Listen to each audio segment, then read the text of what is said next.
From Wish TV and the All Indiana Podcast Network, this is the News 8 Daily 8 Podcast with Wish TV's Kylie Conway. A Wish TV News 8 update. Hi, I'm Kylie Conway, and this is your News 8 Daily 8 for Monday, August 7th.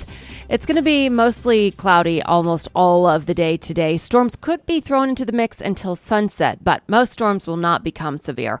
High temps will reach 77 degrees, and winds are going to be even more gusty out of the southwest, up to 15 miles per hour. And today, the community will begin saying goodbye to fallen Johnson County Sheriff's Deputy Tim Geyer. A visitation is set for today at Fairhaven Christian Church. It's from 2 to 8. A funeral scheduled for tomorrow morning. Same location at 10:30. Geyer will then be laid to rest at the Green Lawn Cemetery. Geyer was sworn in as a deputy last December. State police say he was found unresponsive at the Indiana Law Enforcement Academy last week. Investigators think Geyer died of a medical issue. Police say a young person is wounded and another is under arrest after a shooting in Greenfield. It happened late yesterday afternoon on 1st Street near or in Riley Park. Police are not giving exact ages or names and are only describing the two as juvenile males. The police chief also says this about young people and guns. I can tell you since June 26, 2023, we've been investigating a group of individuals, mainly juveniles, related to the buying and selling of guns and drugs here in the city of Greenfield. Since the investigation has started, we have taken 6 illegal guns off the street, served over 20 search warrants, and have made 8 to 10 arrests, including both juveniles and adults. Police are not giving any specifics about the injuries to the victim other than to say he's stable. Shootings in Indianapolis Sunday left 2 people wounded. One happened at 9:30 last night on the east side of the city at English Avenue near Southeastern and Rural. The other shooting was earlier in the afternoon on the west side on Medford Avenue near 16th Street. Investigators tell us that the victim is stable. Police are not giving specifics about the injuries on either shooting or what led up to the gunfire. Family and friends are remembering the lives of 2 people killed in a home explosion in Montgomery County. Officials say 91-year-old Marilyn Fox and 90-year-old General Richard Chastain died early Saturday morning. Family members say Chastain spent nearly 4 decades serving with the Indiana National Guard before retiring in the early 90s. People tell iTeam8 Chastain redirected his efforts to his local community after he retired. He was a friend to many in the community, and he helped many with their careers in the community as well. He was a member of our county council, our county commissioners. One other person was injured in the explosion. Officials say they're not sure what caused it.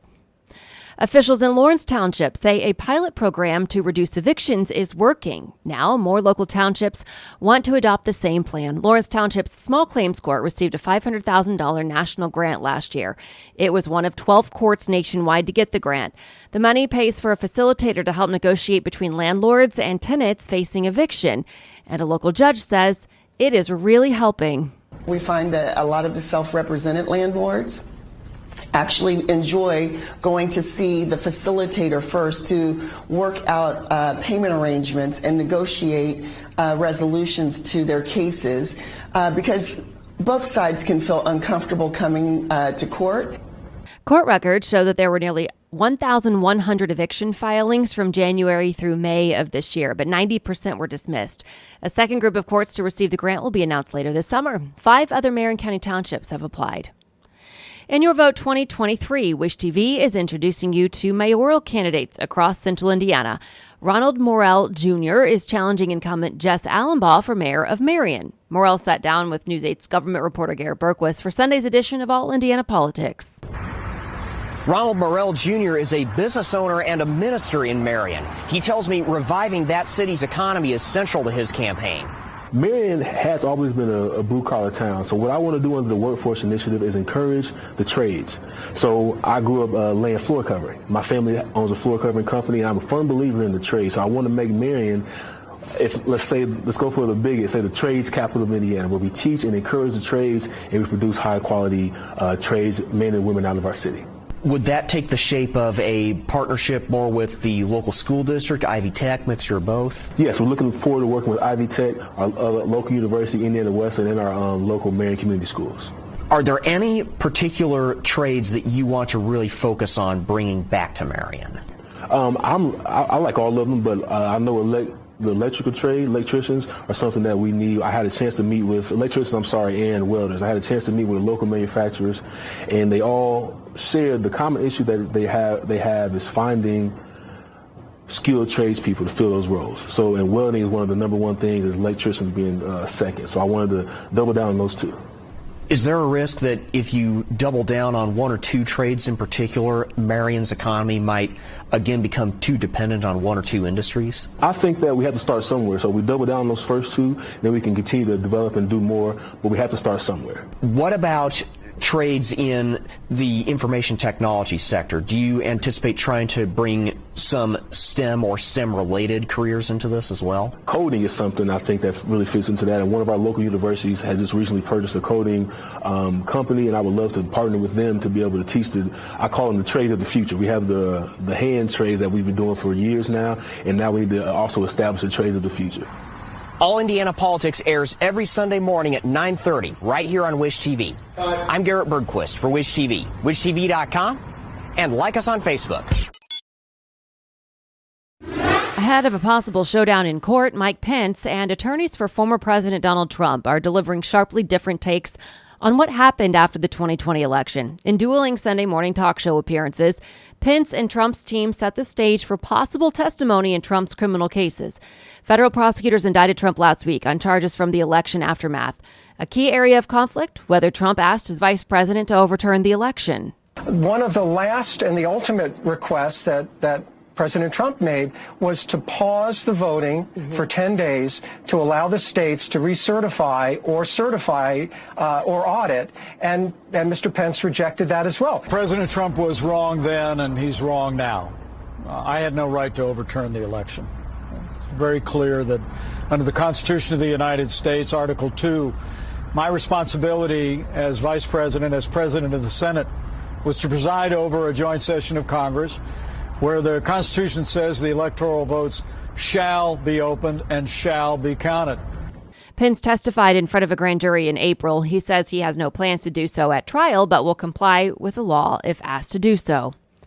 Weekend mass shootings have two more communities reeling. Early Sunday morning, gunfire wounded at least 7 people at a nightclub in southern Texas near the U.S.-Mexico border. According to police, 2 of the victims are in critical condition. Police say they're still looking for the shooter. Saturday night in Washington, D.C., gunfire killed 3 people and wounded 2 more in a neighborhood. Officers are asking people to come forward with information. Police have not announced any arrests. The final stage of enhancement work on Indigo's Red Line begins. Indigo says its workers will be reinforcing bus pads and pouring concrete at the Broad Ripple location. The station will be closed to riders. Indigo says north and southbound service will be available at temporary stops near Westfield and College. Drivers can take a detour using Westfield Boulevard, Central Avenue, and Kessler Boulevard. Indigo says work will last through late this month. Also, today, the first graduation day at the Indiana Women's Prison in a partnership with 2 universities. 18 women are set to get degrees from classes through Marion and Notre Dame. Leaders say 13 women will get associate's degrees. 5 are getting their bachelor's. U.S. defense officials say 4 Navy destroyers were sent to the coast of Alaska after Russian and Chinese ships were spotted in the area. 2 senators made the announcement in a statement Saturday. They say they received detailed, classified briefings about the situation. According to a CNN report, the vessels were conducting procedural patrols. U.S. officials say Chinese and Russian ships came similarly close to Alaska last summer. Firefighters in New Mexico say they've contained a massive fire at a recycling plant.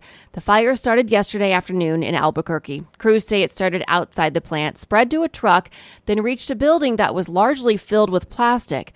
Firefighters are now managing hotspots. No one's hurt, and the fire did not lead to large evacuations. In the war in Ukraine, Ukrainian leaders say missile and drone strikes hit an air base and neighborhoods over the weekend, leading to a fiery aftermath. It happened in the western part of the country.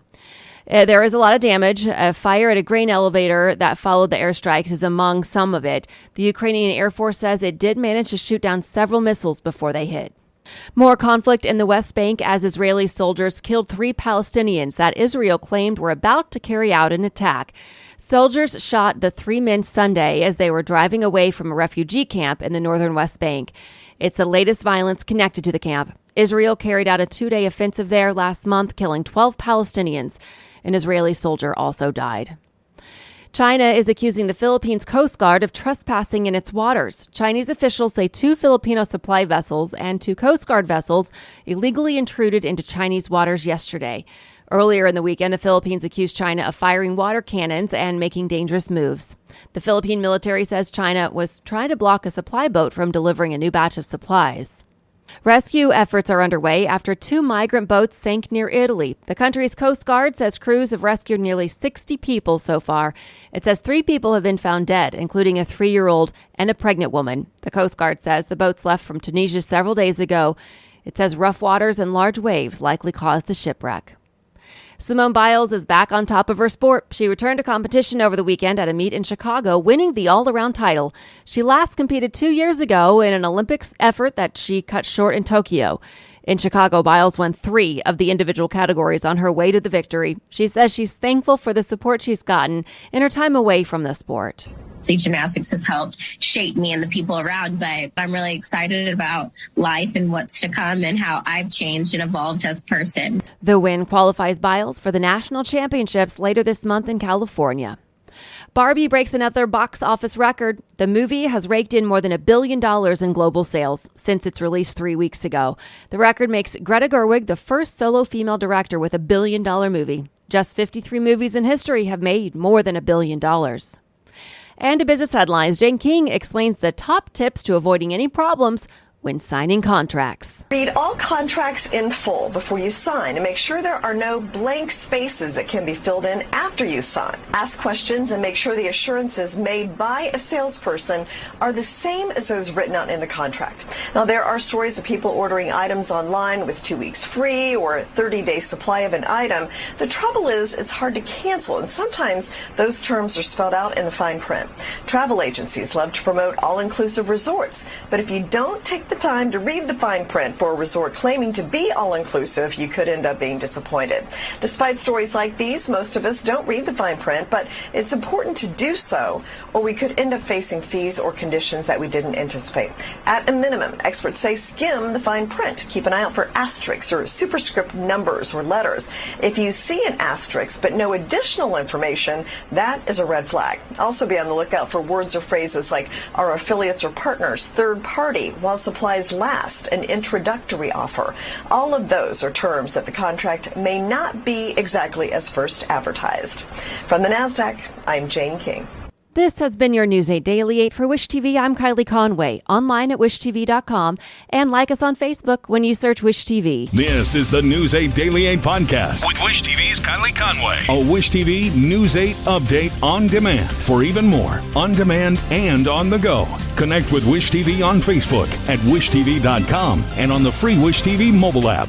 Thank you for listening. And be sure to like, subscribe, and follow this podcast for updates every weekday morning on the All Indiana Podcast Network and wherever you get your podcast.